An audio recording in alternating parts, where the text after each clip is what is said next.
Anyway, now that that's over, the second half of the game starts.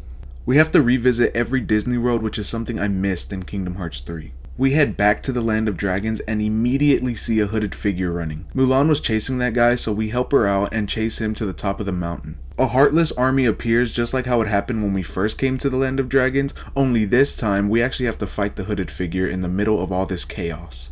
After the fight, the hooded figure gets away, but Sora gets the feeling that he just had a fight with Riku. Everyone is saying that the hooded figure was spotted at the capital, so we head over there and it's a different hooded figure, this time being an actual member of the organization. He reveals himself to be Zigabar. We then fight the final boss, which is a Heartless of one of the Guardian Dragons, which is honestly pretty cool. This fight itself is also pretty cool. He flies up in the air and we can use the tornado things to jump on his back and get some damage. He'll also swoop down, letting us do this cool ass reaction command that knocks him down for a bit. For his other move, he spawns these 2 electric walls and shoots a laser beam thing. Anyway, with that boss done, we are officially done with the Land of Dragons. Next, we head back to Beast Castle. Belle and Beast are getting ready to have a ball, but Xaldin comes back to absolutely fuck everything up because he's a hater. He takes the rose that Beast cares so much about because, it's the countdown before he's stuck as a beast forever. We decide to help Beast and get it back so he can calm his ass down. Xaldin also takes Belle to further fuck with the Beast. We then have to fight the man himself, Xaldin. Now Xaldin is another one of those challenging fights, which I honestly expected to die more times here, but hey, I did good. Xaldin fights with these spears and starts off with the windshield. When he attacks, a reaction command will appear called Learn.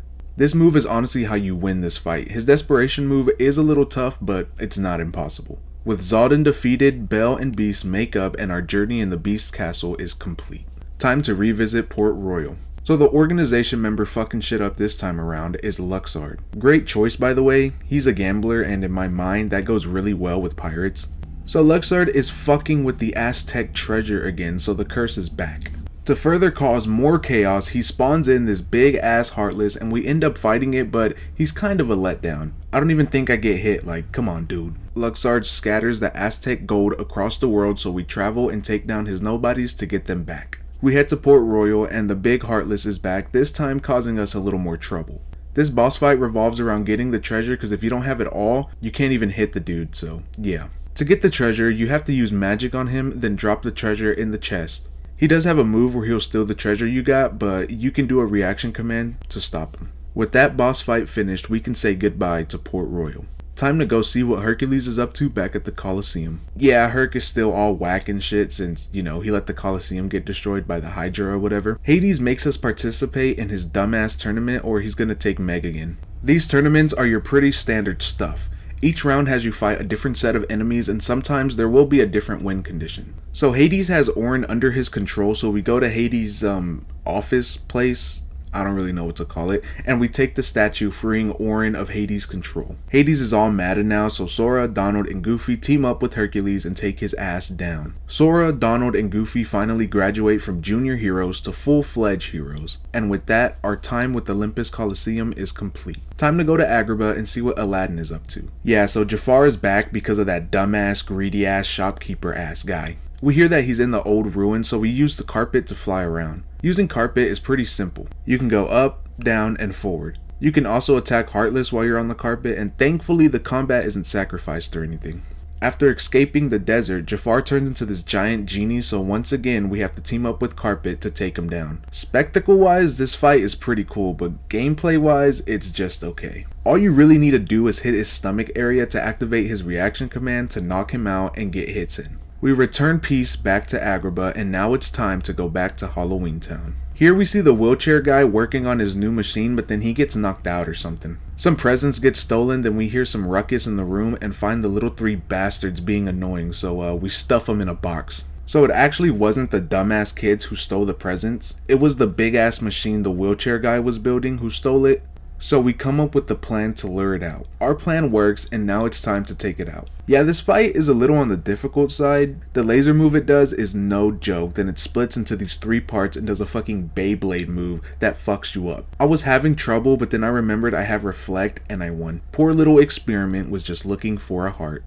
A tragic tale to end our adventure in Halloween Town. Time to go to the Pride Lands. The ghost of Scar has been haunting everyone, and what does the new king do? Wallow in self-doubt because he wants to be like his dad. We talk some sense into his ass and team up to tackle the whole Scar situation. Our first step is beating up the hyenas, who just run, by the way, like they don't even fight back. Scar's ghost appears and punks the absolute shit out of Simba, making him go back to being a bitch. Hella ghost scars combine to make this absolute giant of a Heartless. Like, look at this motherfucker. The fight is pretty cool and flashy, but the big takeaway is his size. Beating this boss gave Simba a confidence boost to be a good king. Pride Lands is complete. Time to go back to Space Paranoids cause shit is fucking up again. We go talk to Tron and tell him Leon is working on this disc thing to give Tron his full power or something. They insert the disc, so now we have to pay a visit to the MCP. We have to take this travel thing, and man, taking this thing might not cost any money, but it costs our sanity because these stupid fucking purple Heartless are a contender for the most annoying enemy in the game. Anyway, after that, we can fight the MCP now, and the boss fight can be annoying, but it's nothing too bad. The first phase is just Sark as a normal sized person, but once we beat him up, he teams up with that fat faced fuck and turns giant.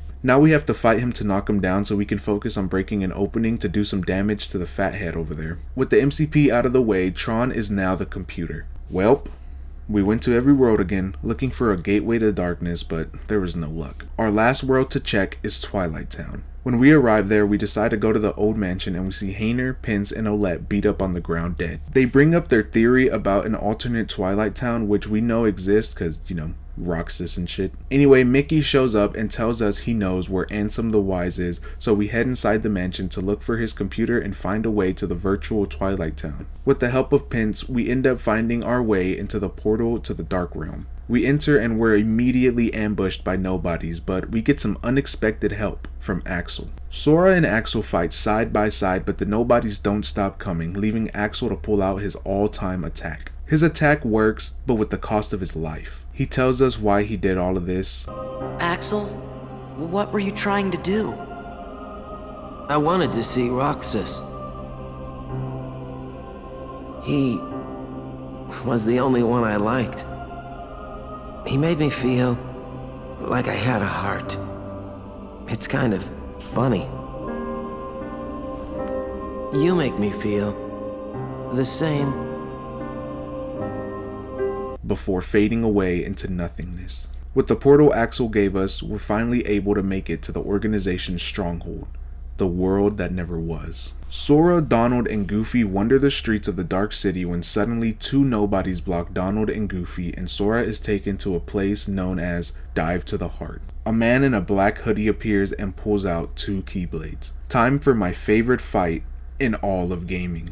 Sora versus Roxas. Roxas really shows us what wielding two Keyblades is capable of. The power Roxas is showing makes this fight all the more tragic. The meaning behind this fight is the story of someone fighting for his place in the world. This fight was Roxas trying to defy his fate and take back his consciousness and be in control. But of course, we all know that this is Sora's story. Sora wins the battle and Roxas accepts his fate and fades back into Sora. We then get a new Keyblade, and this Keyblade is important because it's going to allow us to unlock the final drive form called Final Form. Now this is the best form in the game. The basic combos are absolutely insane. Like, look at some of the shit Sora can pull off. Even the magic is insane, I love it. The movement ability you get with this form is Glide, and this is my favorite movement ability because it lets you move around nice and fast. We get a cutscene showing us that Naminé helped Kairi out of her prison cell and they're about to get caught again, but Ansem helps them out, allowing them to escape. Sayak shows up to talk his shit, aka he says we are no longer needed and spawns in hella Heartless. After some unexpected help from Pete and Maleficent, Sora and Kairi briefly see each other before they're forced to fight some Heartless. Oh yeah, Kairi has a Keyblade now. That kinda just happens. Anyway, before we can continue further, we're stopped by Xigbar. This is another great fight. I remember watching my brother play this for the first time, and I was thinking this guy is impossible. But of course, he's not. Xigbar shoots projectiles at you that you can block and send them back to Xigbar, doing some damage. His reaction command is also pretty great. He goes into this first person mode and shoots at us, but we're able to hit the bullets back to him. Anyway, Xigbar fades out of existence and we're able to further explore the castle. This is when Sora and Kairi finally meet face to face. What a great scene, especially if you think about the whole journey Sora went to since the last time they saw each other. Also, the guy who looks like Ansem finally reveals that he is in fact Riku, meaning the Destiny Islands trio is finally back together again. We then see what Ansem the Wise and Mickey are up to. They're setting up this device thing that's meant to blow up Kingdom Hearts and releasing the hearts that were gathered. Back to Sora, Kairi, and Riku. We are then tasked with fighting another organization member, Luxord. His whole thing is playing games. In fact, playing this game is the only way to beat him. The only way to defeat this boss is for that timer to go down, but he can defeat us in two ways. Our standard health bar and the timer at the top, so you're going to want to watch out for both. He fades out of existence, then we have to fight another organization member, this time being Saïx. This fight always stuck out to me mainly because throughout the entire game, Saïx has been fucking with us and getting us to do what the organization wants.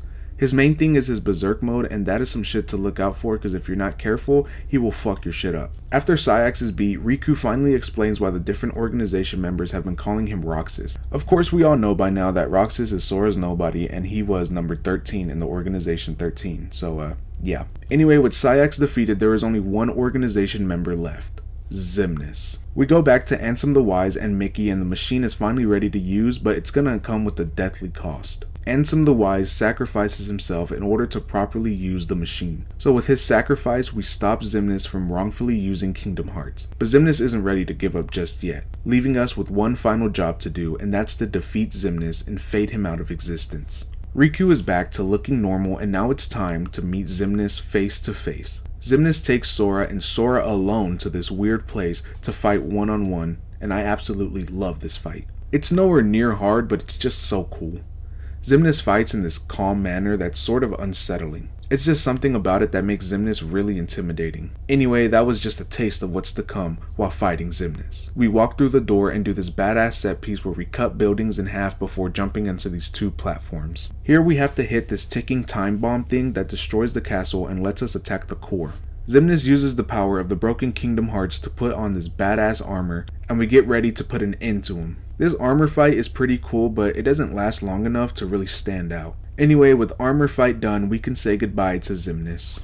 Naminé opens a portal so we can all escape and go home. But before that, Naminé and Roxas show themselves to Sora and Kairi. We get this really nice scene of Roxas and Naminé accepting Sora and Kairi as their true selves, giving us a nice conclusion to their character arcs. With that done, everyone can finally go home. But the portal closes before Sora and Riku can enter, leaving them two behind. Xemnas isn't done yet, and it's time for the true final battle. Sora and Riku versus Xemnas. We hop on the flying bike thing and fly around this castle dragon thing and destroy it. We then have to fight Xemnas in his armor mode again, but this time he has a lot more power. He will also use weapons of the different organization members, which I really like. With armor mode complete, it is time for the true final battle. The last fight is just so great. Sure, it's on the easy side, but this fight really feels like the final battle. Everything you do throughout this journey leads up to this. Sora and Riku finally fight side by side against the leader of the organization. This fight on a spectacle level is just a 10 out of 10. The different moves Xemnas will pull off are fantastic. There's even a move where Xemnas will trap Sora and you have to play as Riku and save him before his health bar runs out. The final reaction command is one of the greatest things I've ever played. It is so badass and so tense, having all the lasers blasted at you and you just have to block them with Riku and Sora.